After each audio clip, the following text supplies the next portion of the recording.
Welcome to It All Boils Down to This, the podcast where father and son take the kitchen table arguments and heated discussions from their home directly to yours. Jim and Jack Boyle will explore the world as only they can. We might even let a few guests join the fun. So sit back, choose a side, watch the water temperature rise, and enjoy stimulating generational conversation about sports and life. Welcome to episode 40 of It All Boils Down to This on on the night of the 2024 NBA Finals. We've got Jack, a big Celtic fan, ready to go. Quick, as we go into this finals, tonight being Thursday night, what's your initial impression as we start? I'm ready to go. I mean, nothing's really changed since last week. It's just been more words. Porzingis is having too much fun. He's smiling too much. I don't know. I'm just ready to go for game one. Let's get the series underway. I have this feeling, I have a feeling of what to expect, but I'm not 100% sure, obviously. I can't be 100% confident. But again, I'm just ready to get this going. It's been so long. It's got to be one of the longest ever breaks in the history of the NBA. I mean, I don't know why they're not flexible with it, but let's go. We finally made it to Thursday night, the 6th of June. There you go. And then game's at 8:30. We're doing this right now. It's almost 7 o'clock here on the East Coast time. So the lead up to the game, you're right. You and I have been fighting over this for a while. The lead up to the game, there's so much bloviating going on. You know, this is going to happen, and I think there's some short mindsets as well. Kyrie and Luka are the greatest players on the earth, and What do you think the Celtics need to do to shut everybody up besides win? They just have to play they just have to move the ball and play their best, play their game. There's nothing that they have to do differently. There's nothing they have to solve. I know Luka's going to score, but like we said, they the last time they played the Mavericks this year, I know the team's different, but Luka scored 40 points, had a triple-double, had like a 37-point triple-double. They won by 28. So it's the Celtics are the best team. They need to do what they have done all season long, make their shots, move the ball, not get stuck in ISO. And they should, and I know I keep hearing these, Luka makes these tough clutch shots and Kyrie late game shots. They should be able to win 4 games without having to deal with that. They should. That's how good they are. So that's right. That's what I expect. Now, anything can happen. You could get some guys missing shots, playing bad, a little bit of nerves, I don't know. And then Luka, maybe Kyrie goes crazy, and then they get some help from Lively or Washington or who hit some shots for them and all that. But like I said, I expect the Celtics. I think they're a much better team than the Mavericks. I asked when the playoffs started, I wanted the Clippers eliminated. I wanted the Nuggets eliminated. I wanted the Bucks eliminated. The Mavericks weren't even on my mind. So I can't sit here and be like, I'm super scared of the Mavericks. I wasn't. I'm not. I'm still not. Do you think the short sample do you think the fact that it's been 10 days, the Celtics rolled right through the East, everybody's been hurt, and they forget, yeah, Porzingis was out. That doesn't mean anything to anybody. Do you think the fact that Denver got eliminated by Minnesota, who got eliminated by Dallas, and Dallas beat the what was a 1, 2, and a 5, whatever the seed was, the Clippers were 4. Do you think just the recency bias? We'll go back. I love that word, recency bias. Everybody sees that these are the 2 greatest players that ever lived. I don't even think that Irving's the 3rd best player in the series. I think he's the 4th best player in the series. It's obvious. Do you agree with me that Luka's number 1 best player in the series? Yeah, I guess, yeah. Okay, and then this is his defining moment, whatever you want to call it. He's never been here before. And I heard, who said that no Celtics have won a championship? I forget that one. You came to me last night and said, but I think that was Stephen A. Only Kyrie has won a championship on their team, and Kyrie won a championship when he had the greatest player in the game. So he's coattail riding a lot. But again, I think it comes down to you could talk about the top 2 and you can talk about the best player in the game, but there are 6 or 7 other players that are going to be impactful. And I personally believe after you can buy the top 4, which are the 2, the Celtics almost have the next best 3, at least the next best 3 players, and possibly the next best 4 players. So and I know we got an argument earlier this afternoon. And somebody, I think was it Richard? No, it was Jefferson. Was it who was on earlier on ESPN? Who said it's going to come down to the 7, 8, 9 guys. And I know that's horseshit, and you know that's horseshit, because I got my list. That's Maxey Kleber and Josh Green and Tim Hardaway in the point scoring. There's 7, 8, 9 guys. And for the Celtics, it would be Pritchard, Hauser, and Cornette. I don't think Cornette sees the court unless something bad happens to Porzingis. I think that Dallas hasn't seen a team that is going to make the threes and not worry about down low. And Dallas has also not seen a rim defender like Porzingis or who can play offense. So where do you give the major advantage to the Celtics tonight? This tonight, just tonight, going in. Just the amount of guys on the floor at all times that can make shots, and the fact that they have more guys that can defend that aren't liabilities on defense. I keep hearing like Luka and Kyrie aren't liabilities on defense. Where did that come? If Luka and Kyrie are like these great defenders, I'm wrong. Whatever. If all of a sudden like Gary Payton, they turn to Gary Payton and Scottie Pippen, I'm wrong. But that's where one of the big differences is there's the Celtics basically everyone can play defense. The Mavericks not the case. Well, you do know that Kyrie plays bigger than 6'2". That's all. That's the thing I've heard all week. Because you talk, and Luka is big and strong, but Luka is so slow. I mean, if they get Luka on, if Luka gets switched up on Brown and Tatum, he's going to get beat. And if Porzingis is drawing the big guys out, so for what I've been reading, and again, it's been way too long, is on those 3 series, what Dallas has done and what Jason Kidd has done is he's packed the middle. So he's got his rim defenders, Gifford and Lively, and even even Derek Jones, and to some extent in Kleber. They're back in the middle, and everybody knew that. What's his name? Who's the defensive player here now for Minnesota? I forget his name all of a sudden. Gobert. Gobert. He was never going to make a 3-point shot, and then even Holmgren is not the best defense outside shooter. So if you pull everybody out, who's playing defense on Dallas? I personally believe the edge is on defense with the Celtics because they can spread the floor on offense, and anybody can guard almost anybody. Derek White's not going to guard Luka unless he gets in the switch because Luka will pound him down low. But what happens when Kyrie gets on Hurley or Brown? They're going to back him down low too. He's not strong enough to D them. And people, the thing I know you've been aggravated more than me, but the thing that aggravated me the most about the whole 10 days is not 1 ounce of talk about how good the Celtics defense is. And if Coach Mazzulla gets up their ass and makes them play defense for 4 games, they're going to dominate this team. Forget how good on defense, like no praise for their defense, just how praise for how good they are. What's their record now? 64 plus 12. They're 76-20. This year, and all it is, it's like I don't know if they're good enough. I don't know if they can do it. They haven't played anyone. It's like they're 76-20. They've got no credit for how good they are. It was LeBron actually who gave them credit was like they don't get credit for how good they are, good their ball movement is, and how good they are creating open shots off drives and moving the ball around, and how they'll just kill you like that. They'll kill you if they get in the paint, and they have 4 guys who can initiate offense. If they get like that, you're done, and you're just switching, you're rotating. If they get you in rotation, you're screwed. They're one of the best teams in NBA history I've ever seen doing it. They're like the 2017 Warriors, swinging the ball around the perimeter and getting open threes where it's like 5 guys touch it. So you know what? They're the better team. We'll see. I think the only way I see them having problems if they go ISO ball with the 2 ISO guys. And they slow it down, they clog it up, and they allow Dallas to clog the middle, and then Tatum and Brown are taking weird ass shots. But other than that, and like PJ Washington goes nuts, or Josh Green goes nuts from 3 and hits like 9 threes out of 10, and we've lost 2 games this year already in the playoffs just because of those reasons. But I just don't think that they get enough credit. You're right for how good they actually are, and if people watch portions of the game when they get in that clogged toilet offense where they run ISOs, of course they look bad. I get pissed at that. And when they get in the fact where they don't play hard on defense, you get pissed at that. But the overall body of work over the course of this, let's go 7-game series, will always come to the top unless somebody gets hurt. And again, Porzingis back is it adds just so much different element to this team. And even without Porzingis, they were 9-1. So yeah.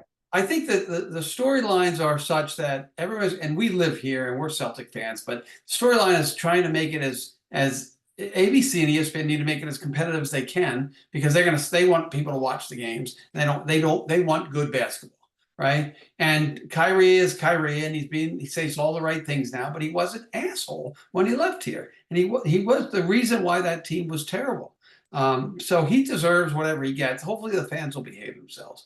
But next question is, pick a player on both teams who's not one of the top 2, who you think will have the most impact on whether the team wins or loses. So start with the Celtics. Who's the player, Porzingis, White, Holiday, Horford, Pritchard, Hauser, who you think will have the most impact on the team not that will really. Uh, If they have a great series, they're gonna. okay, it'll be obviously it's holiday, but like included, you said top four, like a guy who hasn't been a top four player in the playoffs, Jaylen Brown. He'll have the most impact. That's another disrespect thing. But yeah, the answer to that question is holiday, obviously. Your Holiday. Because again, every time he gets Kyrie, like you say, he's going to take him in the post and score on him. So they can't have Kyrie on him. No way. No way. And he's going to be able to handle those guys. He can't. He's a little bit too small for Luka, but he'll have a pretty big defensive impact. I don't think he's too small for Luka. I'm going to Yeah, disagree. he is. He is. He is, but I think he is strong enough that I think White's too small for Luka, but I don't think that Holiday is. I'm going to go with the obvious, which is Porzingis, because he hasn't played. If Porzingis plays to even 85, but the problem is if you're going into this series as like a Celtics fan, counting him as Porzingis to be the X factor. Not the X factor. That's the only way I'd be nervous if it's like, oh, we need Porzingis. The reason I'm so confident I don't think we need him. is because I think I've not even thought about Porzingis on the court. I've kind of imagined this series just as the way it's been, and I think without Porzingis playing, they still win this series. They do. So that's Porzingis. Again, if he's the X factor, they're going to win this in 5.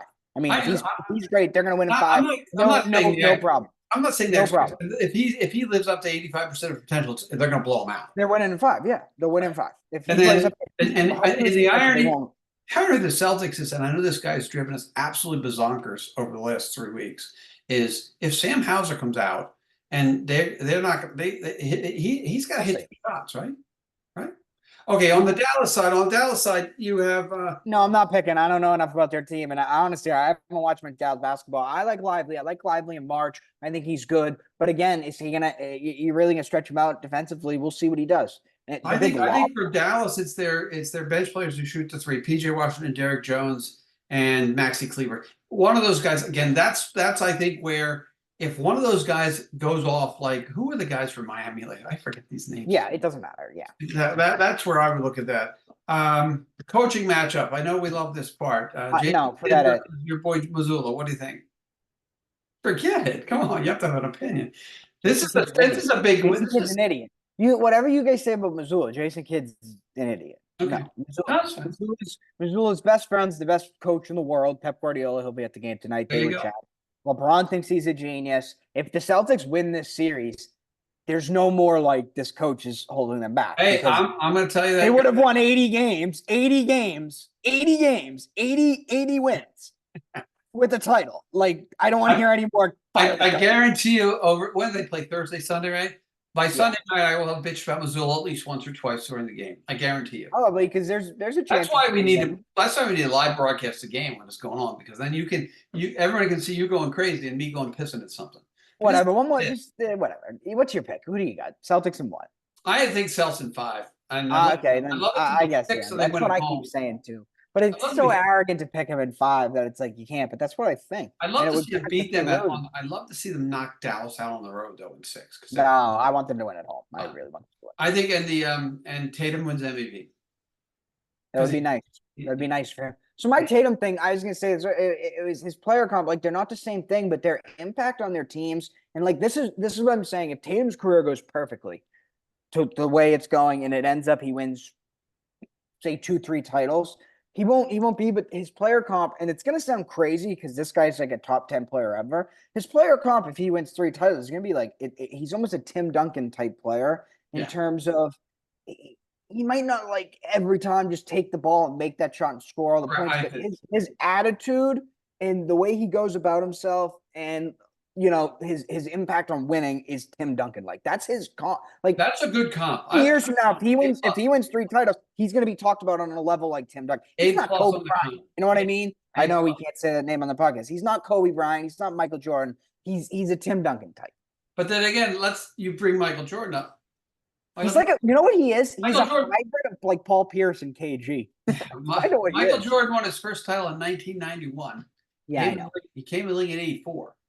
Right? It was 7 years, and everybody the same. And I'm not comparing the two, my podcast friends, but the same bullshit that they said about Michael Jordan, they're saying about Tatum now. He doesn't know how to win. He can't win. He doesn't get the credit. He doesn't get the credit that Michael Jordan was 1988. Jordan got a lot of crap. He was the best player on the planet. Not even when Well, they yeah, when they lost when they not like lost to Detroit and before get because they couldn't make the Did final. they say?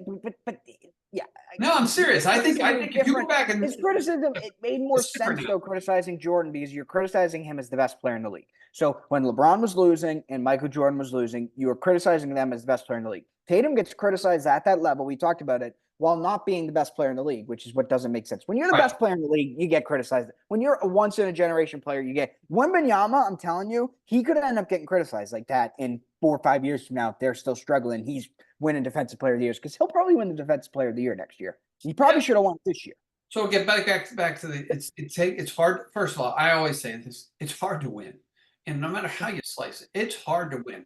This team has been built and built and built for this moment, and hopefully this moment doesn't get too big for them. And I don't think it will. Like I said, the only way I see them having any issues is if of the complementary players start really going off, like they did last year in Miami, where all these yeah 6, 7, 8 guys are hitting threes out of their asses. That's the only way I say going. I say let Luka score 40 points. And then put Holiday on Irving and say that's your man. Put Jaylen Brown on Luka. How do you D these guys? What's your suggestion for defense? Yeah, Jalen's going to guard Luka. Derek's going to guard Kyrie, and you're going to use Holiday and kind of that role, try and get him in switches and stuff like that. And so that's how they're going to do it. 100%. So do you let I'm always of the let Luka go. Let Luka be Luka score 40, 50 points. Sure. I would not. I don't think I would double team him. Okay. Okay. So you're gonna let Luka be It depends. I wouldn't come out double. Like if he does what he did against the Timberwolves in Game 5 in the first quarter, you start blitzing him and stuff like that. all the way. But to start off, I think you live with it. I think you live with Kyrie and Luka scoring 80, and you try and make sure obviously if they score 80, they're not gonna score 80. But you live with them scoring 60, yes, or 70, and you make sure you don't get beat by what you. I would say you can live with them going man on man against Brown and Tatum because that's exactly what the numbers look like right now. So let's say each guy's If those two don't outplay Brown and Tatum, they're not winning the series. Right. That's true too. They have to massively outplay the two. So I think they need Brown or Tatum to play very below their levels to win the series. And you also, I think, I would let. You're right about Luka. If he hits 3 step back threes, and Minnesota never came out and defended him, he scored 20 points on him, putting them away in the first quarter. The Celtics aren't going to do that. They're not going to allow that to happen. And again, I think the other advantage I believe that they have now is the shit they had to take, especially Tatum, after they went and lost to Golden State 2 years ago. So now they know what's at stake. They're at home. Home court advantage for the Celtics doesn't mean anything in the end because they lost both games in the playoffs at home, which is kind of unusual. So we'll see. Like I said, I like it in 5. Probably tonight's going to be a tougher game than you would think because everybody's going to try to settle in.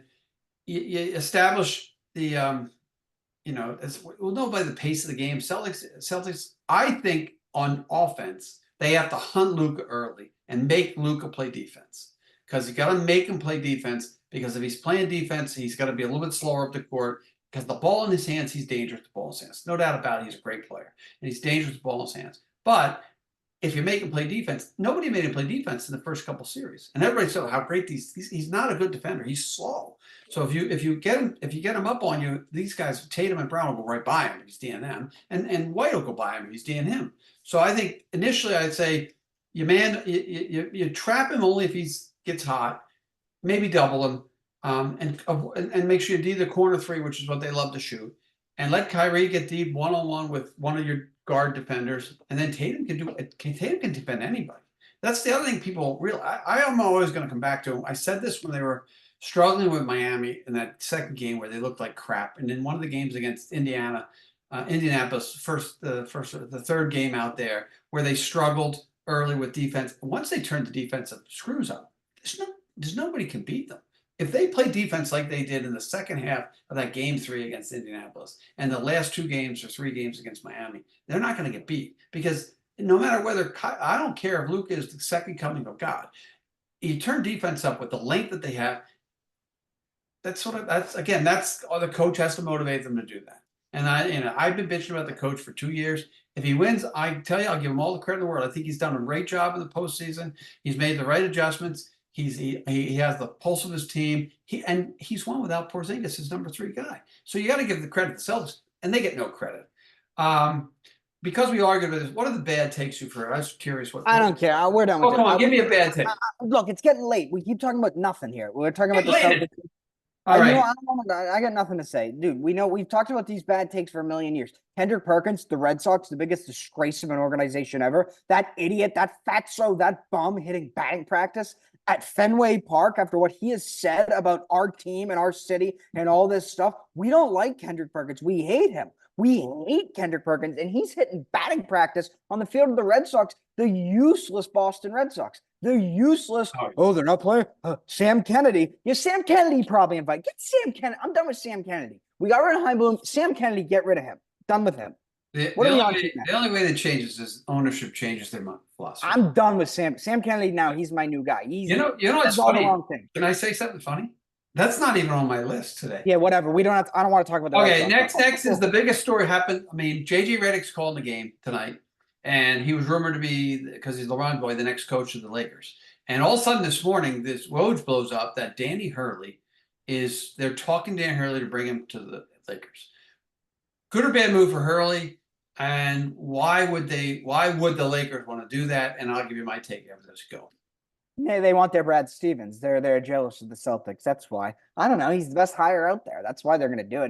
They're probably going to get him. It'll probably fail. The thing with the Lakers though is they always have free agency and they're always like Giannis away from being competitive. So it's different than like Billy Donovan going to the Thunder, where once he lost his guys, he really had no chance because no one's coming to OKC. Right. You know, they rebuilt their team the right way, but all that sort of stuff. So that'd be a great hire for the Lakers. I think that they got to do it. It's worth taking the chance. I think he'll do it. Yeah. Just because I think he's done with. I think everyone's done with college. It'd be both national championship coaches and sports leaving after winning national championships, which is funny. So yeah, no, good hire for the Lakers. Sad for JJ. Very sad for JJ. But what JJ will be fine. Honestly, JJ, he's the number 1 announcer on ESPN right now. Right. He wants to coach. Go be his assistant coach. But I think if you're JJ, you're better off just doing your TV job. You're freaking 35 years old. You're the number 1 guy in ESPN. You're gonna have a market. The NBA just got a $78 billion TV contract. You're gonna get paid a lot of money over the next 30 years. I'll tell you right now.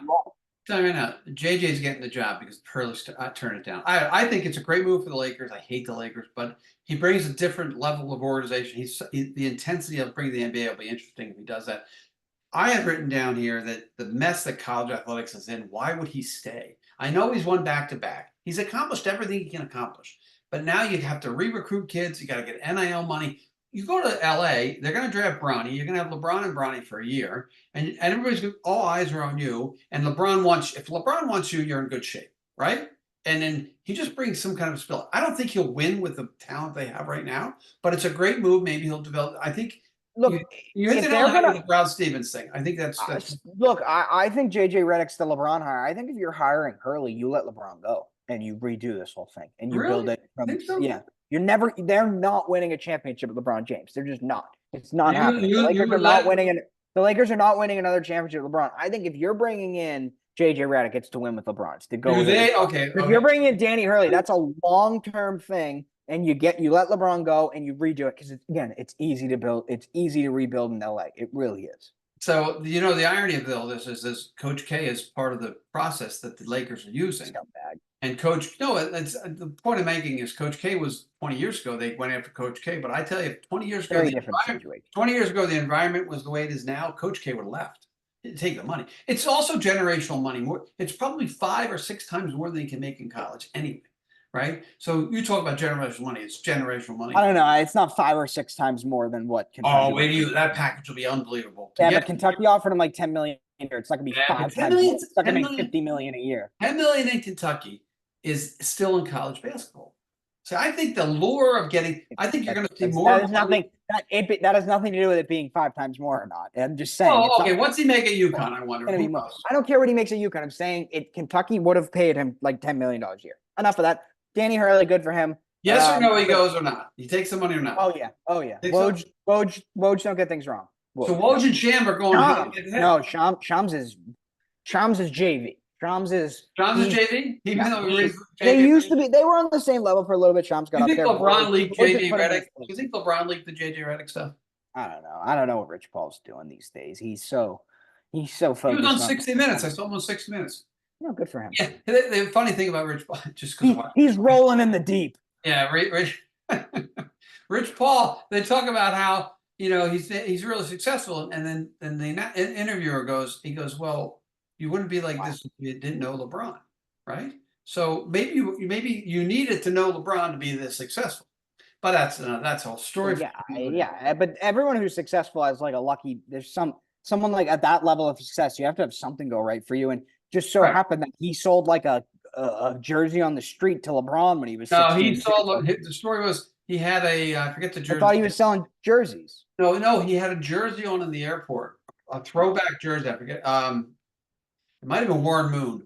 Boy, if Tommy was the throwback jersey from Warren Moon or whoever it was on in the airport, and LeBron saw it, and they started to talk. And that was the impetus for that happening. It's an interesting story. But Hurley, I think he takes the money, and I think you watch the money, it'll be a phenomenal, outrageous amount of money, just like Alex Gore is going to get. Next, as we run through French Open, your boy's playing again. I can't believe that you aren't fired up by this. Did he win? I'm very Carlos Hyde is very, very hyped up. We play tomorrow at 8:30 in the morning. I gotta work. Sinner is I think Sinner's this is whoever wins this match can win the final. Djokovic obviously dropped out. Meniscus surgery, might miss Wimbledon.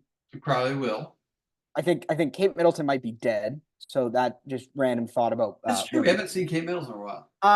Random conspiracy theory. But yeah, no, this match tomorrow at 8:30 in the morning. I'm gonna be following on my phone, and it is gonna be intense. And then the finals on Sunday. So I'm gonna have an NBA finals and hopefully a French Open finals. And this will be, I think, it will be our third Grand Slam if we can win this. So got like 25 more to go. But because this knee injury this could be it. This Djokovic. Oh yeah, because and then at his age with a meniscus and the new guy, it's Sinner's playing good. And I think the dude on the other side, I don't know how to pronounce his name. He's a German dude. They play they also play tomorrow after. Zverev, you know him. Yeah, he'll probably win that. So that'll probably be his match in the final. But Sinner is very good. Sinner and Medvedev, I think, have beat him recently. So right, and the big three. Now Nadal had a draw in, and he lost the first round. Federer's done, and Djokovic knees buzzing. Djokovic is what 37 years old now too, though. Now Djokovic, if we're being honest, like as a tennis nerd, Djokovic is probably the best tennis player ever, right? Just you look at all the accolades and stacking it all up, he probably is the best. And he did win. He did beat Federer, and I don't know how much he beat Nadal, but no one beat Nadal in France, right? Did Nadal lose to those two? Great. Did Federer? How many like French Opens does Federer have? Would be the question. I don't know. We get the NBA Finals now. I can't. On the tennis note, the last team standing in Wilmington High School in the state tournament is the girls' tennis team. They have won their first two matches. They're the number one seed. They got a match on Saturday morning. This coming Saturday morning, I think at 10 a.m. I think Belchertown's coming in from out way distance. And if they win that, they make the Final Four. Our good friend Carl Beatrice's sister Savannah is number one player. Carl played baseball with us forever and ever. He helped coach baseball team. But shout out to them because they won the last match 4-1. They won the first match like 4-1 too. So it's been a good role for them already. And shout out to them and Coach Woodsy out there who got my chair. So I left it there. I'll be up there at 10 o'clock to watch them on Saturday. Before we go, WNBA, all the crap. What the hell is going on? I don't know. It's good for the sport. Society, like someone said, society wasn't ready for women's sports to be popular. It's like we can't handle it for some reason. It's unbelievable. It's the biggest drama. They're jealous of her. It's obvious, and it is what it is. And you know what? They suck. The Fever. They suck. They're terrible. It's like she gets so much attention for how bad you lost to them, and they play every day. And look, they'll figure it out. It'll be fine. They're jealous of her. I just wish they'd come out and say it. Like Angel Reese, who I've you don't like. I know that. Just say you're jealous. Just say you hate Caitlin Clark because she does. She'll tweet something, delete it. You see her when she got leveled, she stood up off the bench and clapped. But he wants to be the villain. That's the problem. Angel Reese ever listen to what I'm saying? Yeah. No. That's like literally the exact opposite of what I said. I wish she wanted to be the villain. She is the villain, and she for some reason doesn't want to be. She won't own up to being the villain. Oh, I got you. I think she's She deletes the tweets. She doesn't say anything. Because somebody in her team is just say I hate Caitlin Clark. Just say it. Just say I. She's jealous of Caitlin. Dad.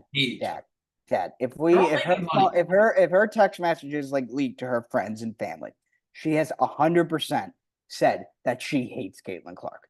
I guarantee it. And I'm not saying that's. I'm not blaming her. I don't care. She should hate Caitlin Clark. Why not? Even though she beat her at the national championship. Yeah, that's good enough. She's jealous of Caitlin Clark and she hates her. Just own up to it. Just own it. But I'll tell you right now, unless Caitlin Clark's team starts playing better, Caitlin Clark might win Rookie of the Year, but there's not much future unless the team gets better.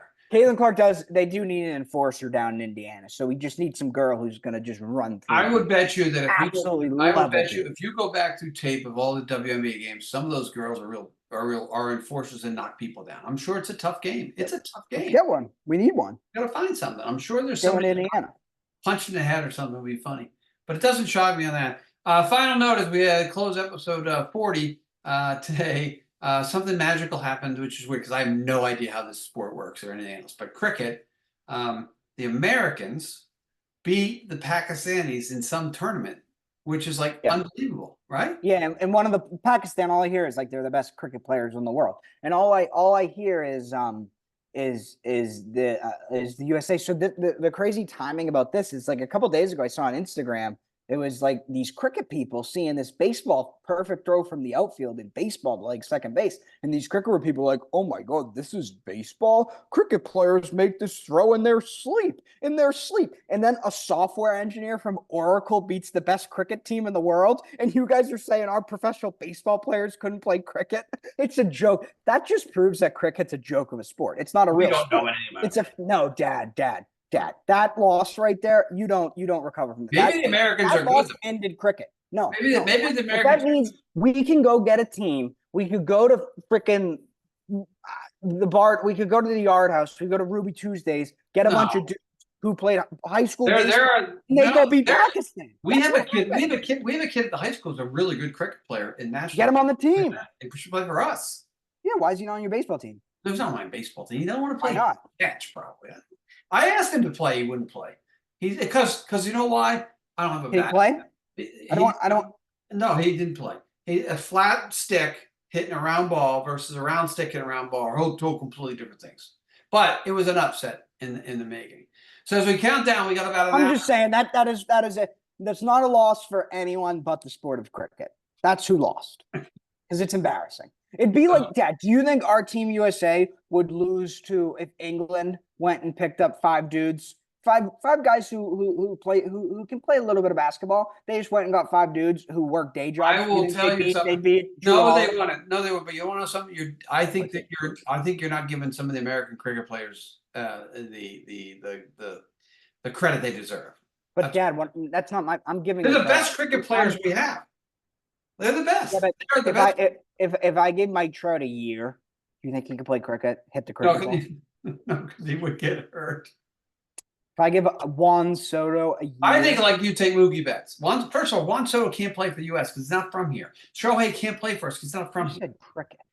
Yeah. Can't play cricket for the U.S. In Latin America, they play real sports. In Japan, they play real sport. They play real round ball sport. What is this fake cricket? I'm done. Cricket, no. That's just my take on this. Cricket. Right, that's great. I love the take. All right. As we get to about an hour left of game time, we'll get ready for game one. Probably come back maybe Monday. We'll try to get another podcast. You know what you have to say though about that Cricket USA thing before you finish? It's like they're like one of the more degenerate things you can do is bet cricket because like nobody knows how it's even scored. So if you bet cricket, you're just an idiot. So there was probably like some idiot who like saw the US was like plus 15, like and plus bet a lot of money amount. Like I'm gonna put $10 on they probably did. And then he all of a sudden like he forgot about it, looked back later, was like, I just won $10,000. I cannot believe we're ending our podcast talking about cricket. I just want to know why it's named cricket. That's all. Why is it not named grasshopper? Dad joke of the day. All right, like I said, we got game one coming up. We'll have at least before the next podcast. We'll be through 2 games of the finals. So we'll see how. I'm ready to go. I gotta go do my stretches. I gotta go. Jackson, get ready. Wait till I'm done. He gets up and goes. For Jack Boyle, I'm Jim Boyle. It all boils down to this episode 40 in the books, and we'll see you on down the road. Thanks for listening to this episode of It All Boils Down to This, recorded at WCTV studios in our hometown of Wilmington, Massachusetts. We are always open to any ideas, critiques, topics, and guests. So if anyone out there in podcast world needs to get a hold of us, we can be reached via email at jboyle22@comcast.net. Along with Jack Boyle, I'm Jim Boyle. Make sure to tune in to the next edition of It All Boils Down to This.